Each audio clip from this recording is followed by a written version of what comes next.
E olha, apesar da seca em boa parte do país, o Brasil deve atingir um recorde em sua próxima safra de grãos. A previsão foi feita pela Conab, a Companhia Nacional de Abastecimento, que estima uma produção de 326,9 milhões de toneladas no período que vai até a metade do ano que vem. Dessa forma, seria atingido o maior resultado da série histórica, com um crescimento de 8% em relação à safra anterior, quando a colheita foi de 302,223 milhões de toneladas.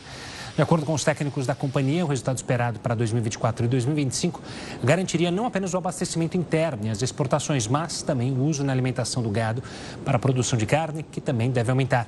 O crescimento estimado pela Conab é puxado principalmente pelo arroz e feijão.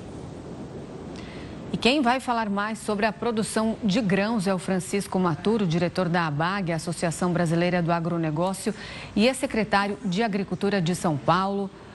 Olá, Francisco, uma boa noite. Seja muito bem-vindo ao Jornal da Record News. Eu quero começar te perguntando como que a gente explica essa safra recorde, então, que está sendo esperada, mesmo com essa crise, com essa seca histórica que estamos vivenciando. Não é muito difícil explicar. O Brasil tem condições de produzir 326, 327, 350 milhões de toneladas. Evidente que nós vivemos com uma indústria a céu aberto. Então, sujeito a todas as intempéries, as condições climáticas do país. Se vierem chuvas regulares a partir do final do mês de setembro, início de outubro, e elas forem regulares até o fim do ciclo, é bem possível conseguir sim, não há nenhum problema. Eu quero te perguntar agora sobre a preocupação justamente com essas mudanças de ciclos. A gente vê algumas culturas, inclusive, deixando para a plantação um pouco mais tarde, porque a chuva não veio. Como que o setor se prepara, enxerga e vê essas alterações no clima? Isso é uma preocupação para os próximos anos? É sempre uma preocupação. A mudança climática é um fato e não podemos esquecer também que nós estamos na transição do El Niño para o Laninha. E quando esse fenômeno ocorre, e ocorre com alguma regularidade, ele cria problemas e a gente perde um pouco o eixo, perde um pouco o rumo da produção. Mas a ciência, a pesquisa tem trabalhado muito nisso e temos conseguido resultados extraordinários.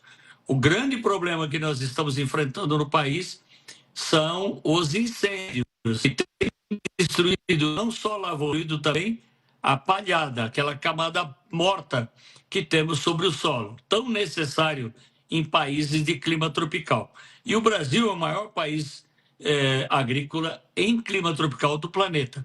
A cobertura de palha é necessária. Isso nós temos perdido em quantidade. Já tivemos uma grande queima em 2021 e ela está se repetindo em vários pontos de produção do país. Francisco, quando a gente fala dos nossos principais cultivos, a gente falou aí do arroz e do feijão, mas também a soja, o milho e o algodão. A gente sabe que a seca também não é o ideal, o ambiente muito seco, mas também muita chuva favorece aí as condições de umidade para desenvolvimento de fungos e bactérias nas plantações. Qual seria a quantidade ideal de chuva para os nossos principais cultivos?